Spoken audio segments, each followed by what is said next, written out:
see, there is Anthony Joshua getting together with Ringside Charitable Trust to build a home for ex-boxers, okay? And I remember Anthony Joshua mentioning this before a couple of years ago, and I always thought it was a good idea because you have organizations, foundations, trusts for every other sport besides boxing, football, basketball, baseball, you name it. And I think it's time that someone cared enough to put some energy and effort into making these facilities for boxers. And yes, I said are ex-boxers. I said facilities, plural, okay? And one thing I will have to counterpunch to this high idea of a caregiving facility is that it has to be more than one. You know what I mean? It has to be more than one. And it has to be in more than one country. And I think it should be a bigger project abroad. And, you know, I would go a step farther from Ringside. I would go a step farther with the WBA, the WBC, the IBF, and the WBO, and the IBO, okay? Because they're getting sanctioning bodies too from these fighters that put their blood, sweat, health, tears, lives on the line for other people's entertainment. I think they should contribute to this as well, because the 3% should always be set aside for the fighter.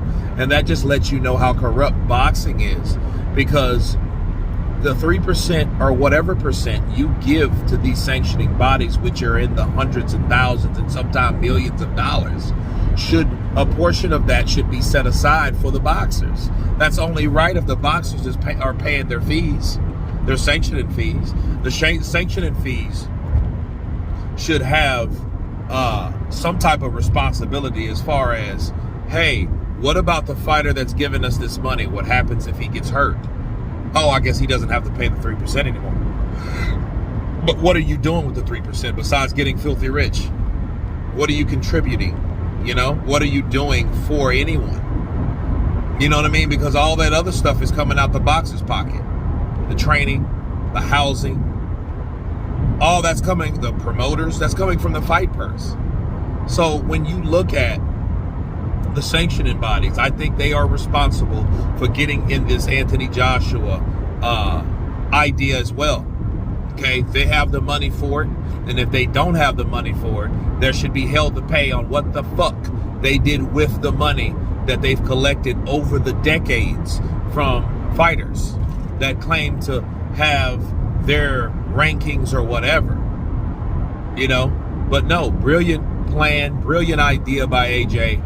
I think he will change the game with this. I hope it goes through, you know, besides make another fucking division, okay, bridge your weight. No, I think this is a better idea to take care of the fighters that have done what they've done in the sport, that have accomplished what they have accomplished, for the beatings and the victories and the wins and the losses that they've took or they received in the ring. I think they at least should be able to get taken care of, medical care, someplace to rest their head, because a lot of fighters don't know where their next meal is coming from, especially when they had no type of financial structure from under them and their promoters didn't take care of them. Okay, so it's a lot to think about. But no, brilliant from AJ once again. I hope it goes through, because he's mentioned it before. And like Deontay Wilder says, you speak it, you believe it, then hopefully you will receive it. But you guys tell me what you think of Anthony Joshua coming together with Ringside Charitable Trust to build facilities for ex-boxers. Of course, please subscribe. And you guys been Counterpunch. Peace!